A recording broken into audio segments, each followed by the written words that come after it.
Hello my dear friends, आप लोगों का Bhagwati education point YouTube channel पर स्वागत है। मैं आज आप लोगों को संस्कृत व्याकरण से यानी कि संस्कृत अनुवाद सीखने की पहली सीढ़ी से शुरुआत करने वाला हूं कि आप लोगों को संस्कृत अनुवाद सिखा के ही रहूँगा। तो बस आप लोग वीडियो के अंत तक बने रहिए। तो मैं आज आप लोगों को संस्कृत व्याकरण के जो अनुवाद सीखने की जो प्रक्रिया है तो उसकी पहली सीढ़ी क्या है, मैं आज आप लोगों को बस पहली सीढ़ी से ही संस्कृत व्याकरण की या संस्कृत अनुवाद की शुरुआत करना चाहता हूँ। तो बस आप लोग इस वीडियो के अंत में बने रहिए। यदि आप लोगों को वीडियो पसंद आया होगा तो प्लीज़ आप लोग चैनल को सब्सक्राइब कीजिए, लाइक कीजिए और शेयर कीजिए। यदि आप लोग वीडियो को देखने के बाद लाइक, शेयर और सब्सक्राइब करते हैं तो मुझे भी एक मोटिवेट मिलेगा, जिससे मैं भी चाहूँगा कि आप लोगों को मैं अच्छी से अच्छी वीडियो के माध्यम से जो है कुछ अच्छे ज्ञान की जानकारी दे सकूँ। तो इसलिए दोस्तों, आप लोग यदि चैनल में नए होंगे तो चैनल को सब्सक्राइब कीजिए, लाइक कीजिए और वीडियो को शेयर कीजिए। तो आइए संस्कृत अनुवाद की पहली सीढ़ी को मैं आज आप लोगों को बताने वाला हूँ। तो पहली सीढ़ी तो ऐसे हम लोग लकार से पढ़ना स्टार्ट करेंगे। जैसे कि मैं आप लोगों को बताना चाहता हूँ कि सबसे पहले मैं संस्कृत का यानी कि जो धातु रूप होता है तो धातु रूप को मैं पहले बताऊँगा।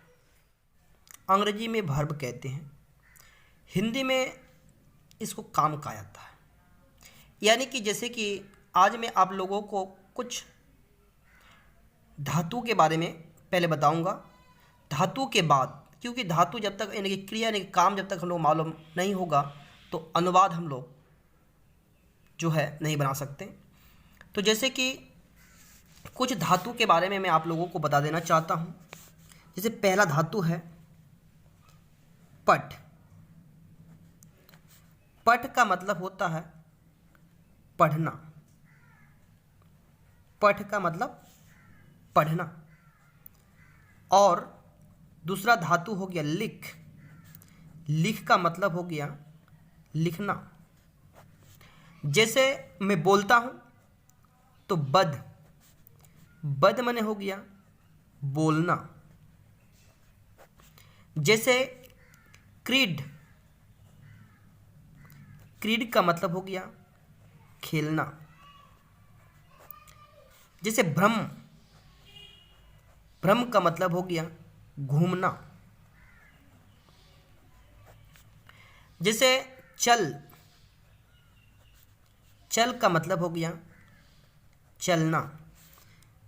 चलो अगली कुछ धातुएं, जैसे कि हंस।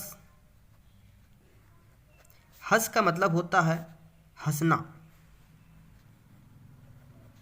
हंस का मतलब हंसना। जैसे हन। हन का मतलब हो गया मारना। इसी तरह से जैसे आस। आस का मतलब हो गया बैठना। आस का मतलब हो गया बैठना। जैसे गम। गम को हम लोग गच लिखते हैं तो गम या गच का मतलब हो गया जाना। उसके बाद आना का, जैसे कि आगम लिख सकते हम लोग। आगम या आगच का मतलब होता है आना। जैसे खाद। खाद का मतलब हो गया खाना। तो बस कुछ इस तरह के धातुएं हैं। यदि और भी लिखना चाहेंगे, जैसे कि पढ़ना हो गया, लिखना, बोलना, खेलना, घूमना, चलना, हंसना, मारना, बैठना, जाना, आना, खाना। अब दौड़ना का यदि तुम लिखना चाहोगे, जैसे धाव। धाव का मतलब होता है दौड़ना। धाव का मतलब क्या हो गया दौड़ना। जैसे कि इसके बाद और भी बहुत सारे ऐसे धातुएं हैं तो धातु के बारे में हम लोगों को जानकारी चाहिए। बस आज के वीडियो में मैं आप लोगों को इतनी ही धातु के बारे में बताएं। तो धातु के बाद सबसे पहले हम लोग अब लकार को देखेंगे। लकार यानी काल, जैसे कि हिंदी में हम लोग काल जानते हैं। तो काल 3 प्रकार के होते हैं, ये आप लोग भी जानते हैं। जैसे हिंदी में काल 3 प्रकार के होते हैं, वर्तमान काल, भूतकाल और भविष्यत काल। तो लकार भी संस्कृत में, ये लकार जो है संस्कृत में 10 प्रकार के होते हैं, लेकिन अनुवाद की दृष्टि से हम लोग या अनुवाद के अध्ययन के लिए सिर्फ हम लोग 5 प्रमुख लकार को पढ़ेंगे। तो लकार के ये 5 प्रमुख प्रकार जो है यह निम्नलिखित है। जैसे कि पहला लकार है लट लकार। लट लकार,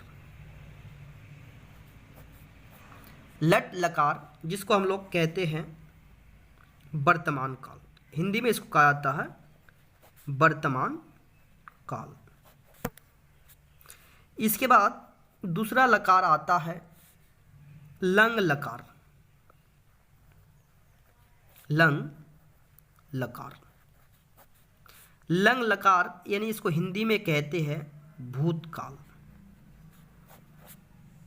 इसका तीसरा आता है लिरिट लकार। लिरिट लकार जिसको हिंदी में कहते हैं भविष्यत काल। भविष्यत काल। एक चौथा लकार आता है जिसको कहते हैं लोट लकार। लोट लकार को हिंदी में कहा जाता है आज्ञा या अनुज्ञा, यानी कि आज्ञा का मतलब देना या आज्ञा लेना, अनुज्ञा हो गया। इसके नंबर 5 में एक लकार आता है विधिलिंग लकार। विधिलिंग लकार, विधिलिंग लकार का मतलब हो गया चाहिए। विधिलिंग लकार का मतलब हो गया चाहिए। तो इसके बाद हम लोग लकार पढ़ेंगे, जैसे कि अब इसकी सारणी तैयार करते हैं। जैसे कि लट लकार,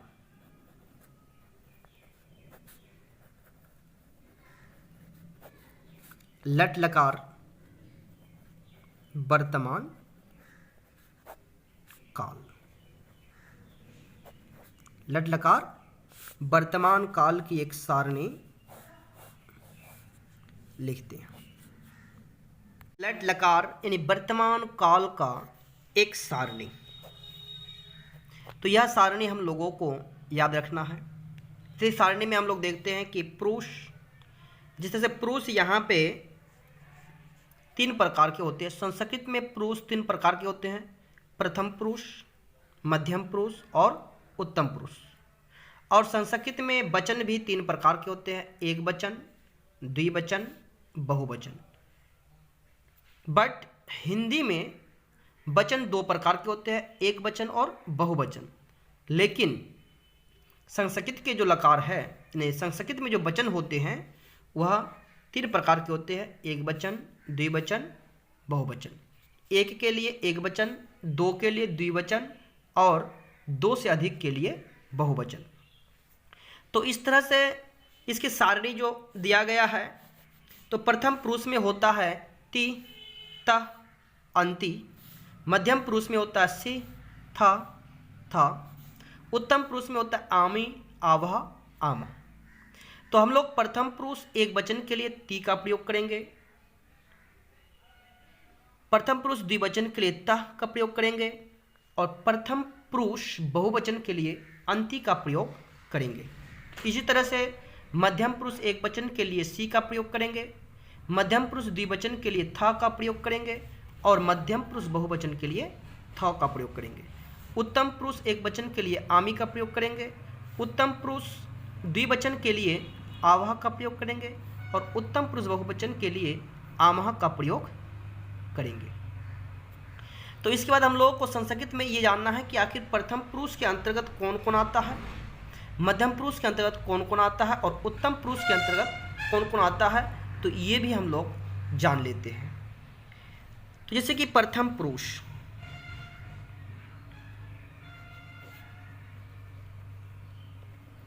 संस्कृत में प्रथम पुरुष जो होते हैं यानी कि जिसके बारे में कुछ कहा जाए, जैसे कि वह जाता है, वे लोग जाते हैं, वे दोनों जाते हैं, जैसे कि अब जिसके बारे में कुछ कहा जाए उसको प्रथम पुरुष कहते हैं।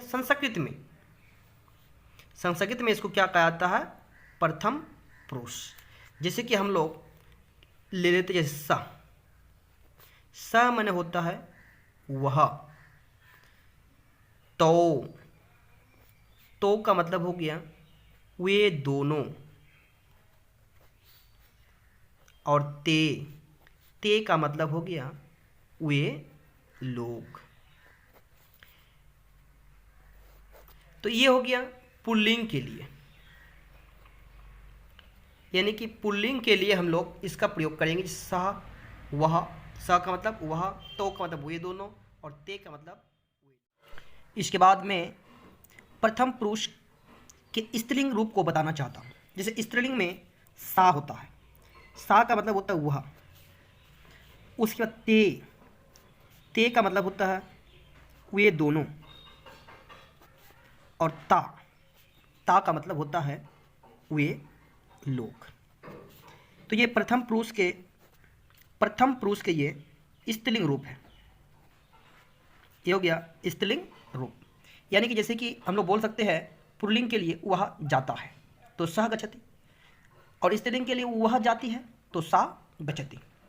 तो प्रथम पुरुष के बारे में हम लोग जान लिए। इसके बारे में हम लोग जानेंगे, प्रथम पुरुष के बाद आता है मध्यम पुरुष, यानी कि मध्यम पुरुष। तो मध्यम पुरुष में जो होते हैं, मध्यम पुरुष का मतलब होता है सुनने वाला। मध्यम पुरुष का मतलब होता है सुनने वाला। जैसे त्वम का मतलब हो गया तुम। उसके बाद युवाम का मतलब हो गया तुम दोनों, और यूयम का मतलब हो गया तुम लोग। यूयम का मतलब तुम लोग। तो मध्यम पुरुष के अंतर्गत आता है तुम एक वचन, तुम दोनों द्विवचन, तुम लोग बहुवचन। इसके बाद मध्यम पुरुष के बाद आता है उत्तम पुरुष। तो उत्तम पुरुष यानी कि बोलने वाला। उत्तम पुरुष यानी बोलने वाला। जैसे बोलने वाला में आता है मैं, यानी कि अहम का मतलब होता है मैं, और आवाम का मतलब होता है हम दोनों, और वयम का मतलब होता है हम लोग। वयम का मतलब होता है हम लोग। तो ये चीज़ हम लोगों को जानना बहुत ही जरूरी होता है। अब अनुवाद जानने के लिए हमें प्रथम पुरुष, मध्यम पुरुष, उत्तम पुरुष को जानना जरूरी है। इसके बाद लकार के बारे में मैं आप लोगों को अगले वीडियो में जो है डिटेल्स